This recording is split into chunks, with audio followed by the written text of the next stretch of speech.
Hi guys, welcome back to Bindu YouTube channel. ಇವತ್ತು ನಾನು ಮಾಡ್ತಾ ಇರೋ ರೆಸಿಪಿ ಬಂದು ಬರ್ಫಿ ಉಂಡೆ. ಬನ್ನಿ ನೋಡೋಣ ಹೇಗೆ ಮಾಡೋದು ಅಂತ. ಒಂದು ಪಾತ್ರೆಯಲ್ಲಿ ನಾನು ಕಡಲೆ ಬೀಜನ ತೊಗೊಂಡಿದ್ದೀನಿ. ಇದನ್ನು ಚೆನ್ನಾಗಿ ಫ್ರೈ ಮಾಡ್ಕೋಬೇಕು. ಫ್ರೈ ಮಾಡ್ಕೋಬೇಕಾದ್ರೆ ಸಿಮ್ಮಲ್ಲಿ ಇಟ್ಕೊಂಡು ಫ್ರೈ ಮಾಡ್ಕೊಳ್ಳಿ. ನನ್ನ ಚಾನಲ್ನ ಯಾರೆಲ್ಲ ನೋಡ್ತಾ ಇದ್ದೀರಾ ಪ್ಲೀಸ್ ಸಬ್ಸ್ಕ್ರೈಬ್ ಮಾಡ್ಕೊಳ್ಳಿ, ಶೇರ್ ಮಾಡಿ, ಕಮೆಂಟ್ ಮಾಡಿ, ಬೆಲ್ ಬಟನ್ನ ಆನ್ ಮಾಡ್ಕೊಳ್ಳಿ. ಈಗ ಇದನ್ನು ನೀಟಾಗಿ ಫ್ರೈ ಮಾಡ್ಕೊಳ್ಳೋಣ. ಸಿಮ್ಮಲ್ಲಿ ಇಟ್ಕೊಂಡೆ ಫ್ರೈ ಮಾಡ್ಕೊಳ್ಳೋಣ, ಲೇಟ್ ಆದರೂ ಪರವಾಗಿಲ್ಲ. ನಾನು ಬರ್ಫಿಯನ್ನು ನಾನು ಫಸ್ಟ್ ಟೈಮ್ ಮಾಡ್ತಾಯಿದ್ದೀನಿ. ಹಬ್ಬಕ್ಕೆ ಬೇರೆ ಬೇರೆ ಸ್ವೀಟನ್ನು ಮಾಡ್ತಾಯಿದ್ದೆ. ಈ ಸರಿ ಇದನ್ನು ಟ್ರೈ ಮಾಡಬೇಕು ಅಂತ ಅನ್ನಿಸ್ತು. ಅದರಿಂದ ನಾನು ಹಾಗೆ ನಿಮಗೂ ಶೇರ್ ಮಾಡೋಣ ಅಂತ ವೀಡಿಯೋವನ್ನು ತೊಗೊಂಡಿದ್ದೀನಿ. ಹೇಗೆ ಬರುತ್ತೆ ಅಂತ ನೀವೇ ಕಮೆಂಟ್ ಮಾಡಿ. ಸೊ ಇದನ್ನು ಚೆನ್ನಾಗಿ ಫ್ರೈ ಮಾಡ್ಕೊಳ್ಳೋಣ. ನನ್ನ ಚಾನಲ್ನ ಸಪೋರ್ಟ್ ಮಾಡಿ ಗೈಸ್. ನೀವು ಸಪೋರ್ಟ್ ಮಾಡಿದ್ರೆ ನಮಗೂ ಒಂದು ಮೋಟಿಫಿಕೇಷನ್ ಬರುತ್ತೆ ನಾವು ವೀಡಿಯೋಸ್ ಮಾಡಬೇಕು ಅಂತ. ಆದ್ದರಿಂದ ಪ್ಲೀಸ್ ಚಾನಲ್ನ ಸಬ್ಸ್ಕ್ರೈಬ್ ಮಾಡ್ಕೊಳ್ಳಿ. ಸೊ ಇದನ್ನು ಚೆನ್ನಾಗಿ ಫ್ರೈ ಮಾಡ್ಕೊಳ್ಳೋಣ. ನನಗೂ ತುಂಬ ಇಷ್ಟ ಗೈಸ್. ನಾನು ಹೊರಗಡೆ ತೊಗೊಬಂದು ಆವಾಗವಾಗ ತಿಂತಾಯಿದ್ದೆ. ಸರಿ ಆಯಿತು, ಹೊರಗಡೆ ತಗೊಳ್ಳೋಕ್ಕಿಂತ ಪ್ರೋಟೀನ್ ಚೆನ್ನಾಗಿರುತ್ತೆ, ಮಕ್ಳಿಗೂ ಕೊಡ್ಬೋದು ಅಂತ ಅಂದ್ಬಿಟ್ಟು ಮನೇಲೇ ಟ್ರೈ ಮಾಡ್ತಾಯಿದ್ದೀನಿ. ಈ ಸಲ ಚೆನ್ನಾಗಿ ಬಂದಿದ್ದೆಲ್ಲ ಮತ್ತೆ ಮಾಡ್ಕೋಬೋದು. ಸುಮ್ಮನೆ ಹೊರಗಡೆ ಯಾವಾಗ ಮಾಡಿರ್ತಾರೋ ಏನೋ ತೊಗೊಬಂದು ತಿನ್ನೋದ್ರಿಂದ ಮನೇಲಿ ಫ್ರೆಶ್ಶಾಗಿ ಮಾಡಿಕೊಂಡು ಹೆಲ್ತಿಯಾಗಿ ತಿನ್ಬೋದು. ಆ ಮಕ್ಕಳಿಗೆ ಚಾಕ್ಲೇಟ್ಸು, ಬಿಸ್ಕೆಟ್ಸು ಅವು ಇವು ಕೊಡೋಕ್ಕಿಂತ ಮನೇಲಿ ಈ ಥರ ಟ್ರೈ ಮಾಡಿ ಒಂದು ಬಾಕ್ಸಲ್ಲಿ ಹಾಕಿ ಇಟ್ಕೊಂಡ್ರೆ ಅವ್ರು ಕೇಳೋವಾಗ ಕೊಟ್ಟರೆ ಚೆನ್ನಾಗಿರುತ್ತೆ. ಇನ್ನೊಂದು ನಾವು ಮಾಡಿದ್ದೀವಿ ಅಂತ ಒಂದು ಖುಷಿ ಕೂಡ ಇರುತ್ತೆ. ಸೊ ನೋಡಿ, ಈ ಥರ ಬ್ರೌನಿಷ್ ಬರೋ ತನಕ ನಾವು ಫ್ರೈ ಮಾಡ್ಕೋಬೇಕು. ಫ್ರೈ ಮಾಡಿಕೊಂಡು ಅದು ಹೊಟ್ಟೆಲ್ಲ ತೆಗೆದು ಸಪ್ರೇಟಾಗಿ ಎತ್ತಿಡ್ಕೊಳ್ಳೋಣ. ಅದೇ ಪಾತ್ರೆಯಲ್ಲೇ ನಾನು ಇವಾಗ ಪಾಕ ಮಾಡ್ಕೊತೀನಿ. ಬೆಲ್ಲನ ನಾನು 1 ಕಪ್ಪಷ್ಟು ತೊಗೊಂಡಿದ್ದೀನಿ.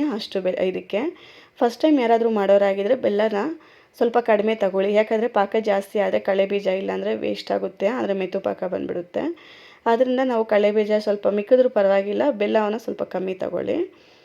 ನಾನು ಒಂದು ಅಳತೆ ಪ್ರಕಾರ ನಾನು ತೊಗೊಂಡಿದ್ದೀನಿ 1 ಕಪ್ಪಷ್ಟು. ಈಗ ಇದರಲ್ಲಿ ಸ್ವಲ್ಪ ನೀರನ್ನು ಹಾಕ್ಕೊತಾ ಇದ್ದೀನಿ. ಜಾಸ್ತಿ ಬೇಡ, ಸ್ವಲ್ಪ ನೀರನ್ನು ಹಾಕ್ಕೊಂಡು ನಾನು ಪಾಕವನ್ನು ಸ್ಟಾರ್ಟ್ ಮಾಡೋಣ. ಪಾಕ ಮಾಡ್ಕೋಬೇಕಾದ್ರೆ ಸಿಮ್ಮಲ್ಲಿ ಇಟ್ಕೊಂಡೇ ಮಾಡ್ಕೊಳ್ಳಿ, ತುಂಬ ಸೀದಿಸ್ಬೇಡಿ. ಗಟ್ಟಿ ಪಾಕ ಬಂದುಬಿಟ್ರೆ ತುಂಬ ಕಷ್ಟ. ಸಿಮ್ಮಲ್ಲಿ ನಿಧಾನ ಆದರೂ ಪರವಾಗಿಲ್ಲ, ನಿಧಾನಕ್ಕೆ ಮಾಡ್ಕೊಳ್ಳೋಣ. ಇವಾಗ ನಾನು ಪಾಕವನ್ನು ತೆಗಿತಾ ಇದ್ದೀನಿ. ಪಾಕ ತೆಗಿಬೇಕಾದ್ರೆ 1 ಕಪ್ಪಲ್ಲಿ ನೀರನ್ನು ಸಪ್ರೇಟಾಗಿ ಎತ್ತಿಡ್ಕೊಳ್ಳಿ, ನೋಡೋದಕ್ಕೆ ಬೇಕಾಗುತ್ತೆ. ನೋಡಿ, ಈ ಥರ ಬಬಲ್ಸ್ ಬರ್ತಾಯಿದ್ದಲ್ಲ, ಬಬಲ್ಸ್ ಸ್ಟಾಪ್ ಆಗಿ ಸ್ವಲ್ಪ ಬ್ರೌನಿಷ್ ಬರಬೇಕು. ಅಲ್ಲಿವರೆಗೂ ಸ್ವಲ್ಪ ನೀಟಾಗಿ ಕಲಸೋಣ. ಈಗ ನೀರಲ್ಲಿ ಹಾಕಿ ನೋಡ್ಕೋಬೇಕು ಯಾವ ಥರ ಬಂದಿದೆ ಅಂತ ಅಂದ್ಬಿಟ್ಟು ಪಾಕ. ನೋಡಿ, ಇದು ಮೆತು ಪಾಕ ಇದೆ. ಮತ್ತೆ ಹಾಕಿ ಒಂದು 2 ರಿಂದ 3 ಸೆಕೆಂಡಷ್ಟು ಮತ್ತೆ ಅದನ್ನು ಕಲಿಸ್ತಾ ಇರೋಣ. ಇವಾಗ ನಮಗೆ ಪಾಕ ಅನ್ನೋದು ಬಂದಿದೆ ಕರೆಕ್ಟಾಗಿ. ಈಗ ನಾನು ಎಳ್ಳು ಹಾಕ್ಕೊತಾ ಇದ್ದೀನಿ 1 ಕಪ್ಪಷ್ಟು. 1 ಕಪ್ಪಷ್ಟು ರವೆ ಹಾಕ್ಕೊತಾ ಇದ್ದೀನಿ. ಈಗ ಚೆನ್ನಾಗಿ ಕಲಸೋಣ. ಇದು ಸಿಮ್ಮಲ್ಲಿ ಇಡೋದು ಬೇಡ ಗೈಸ್, ಇದನ್ನು ಆಫ್ ಮಾಡಿಬಿಡೋಣ ಸ್ಟವ್ನ. ಯಾಕಂದರೆ ಅದು ಪಾಕ ಆದಮೇಲೆ ರೆಡಿ ಆಗಿದ ತಕ್ಷಣ ಆಫ್ ಮಾಡಿಬಿಡಬೇಕು. ಇವಾಗ ನಾನು ಕಡಲೆ ಬೀಜನ ಹಾಕ್ಕೊತಾ ಇದ್ದೀನಿ, ಹುರಿದಿಟ್ಕೊಂಡಿರೋದನ್ನು ಹಾಕಿ ಚೆನ್ನಾಗಿ ಕಲಿಸ್ಬೇಕು, ಇಲ್ಲಾಂದರೆ ಗಟ್ಟಿ ಆಗಿಬಿಡುತ್ತೆ. ಗಟ್ಟಿ ಆಗೋಕ್ಕೆ ಮುಂಚೆನೇ ಒಂದು ತಟ್ಟೆಯಲ್ಲಿ ಹಾರ್ಸೋಕೆ ಇಟ್ಬಿಡಬೇಕು ಗೈಸ್. ಹಂಗೆ ಬೇಗ ಉಂಡೆ ಮಾಡಿ ಇಟ್ಬಿಡ್ಬೇಕು, ಇಲ್ಲಾಂದರೆ ಗಟ್ಟಿ ಆಗಿಬಿಟ್ರೆ ಬರೋದಿಲ್ಲ. ಅದರಿಂದ ನಾನು ಈ ಥರ ಕಲಿಸ್ಕೊಂಡು 2-3 ತಟ್ಟೆಯಲ್ಲಿ ನಾನು ಅದನ್ನು ಹಾಕಿ ಬಿಟ್ಬಿಟ್ಟಿದ್ದೆ ಒಂದು ಸ್ವಲ್ಪ ಹೊತ್ತು, ಅಂದರೆ 1-2 ಸೆಕೆಂಡಷ್ಟು ಸ್ವಲ್ಪ ತಣ್ಣಗಾಗಲಿ ಅಂತ. ಆಮೇಲೆ ತುಪ್ಪ, ನೀರು ಏನಾದರೂ, ತುಪ್ಪ ಇಲ್ಲ ಎಣ್ಣೆ ಅದ್ರ ಮೇಲೆ ಒಂದು ಸ್ವಲ್ಪ ಹಾಕ್ಕೊಳ್ಳಿ, ಮೆತು ಬರುತ್ತೆ. ನೋಡಿ, ಇವಾಗ ಒಂದು ತಟ್ಟೆಯಲ್ಲಿ ನಾನು ಎತ್ತಿಟ್ಕೊಂಡಿದ್ದೀನಿ, ಅದ್ರ ಮೇಲೆ ತುಪ್ಪ 1-2 ಸ್ಪೂನ್ ಹಾಕ್ಕೊಂಡಿದ್ದೆ. ಈಗ ಪಕ್ಕದಲ್ಲಿ ಸ್ವಲ್ಪ ನೀರು ಇಟ್ಕೊಂಡು ಕೈಗೆ ಅಂಟಬಾರ್ದು ಅಂತ ಅಂದ್ಬಿಟ್ಟು ಎತ್ತಿ ಉಂಡೆ ಮಾಡ್ಕೊತಾ ಇದ್ದೀನಿ.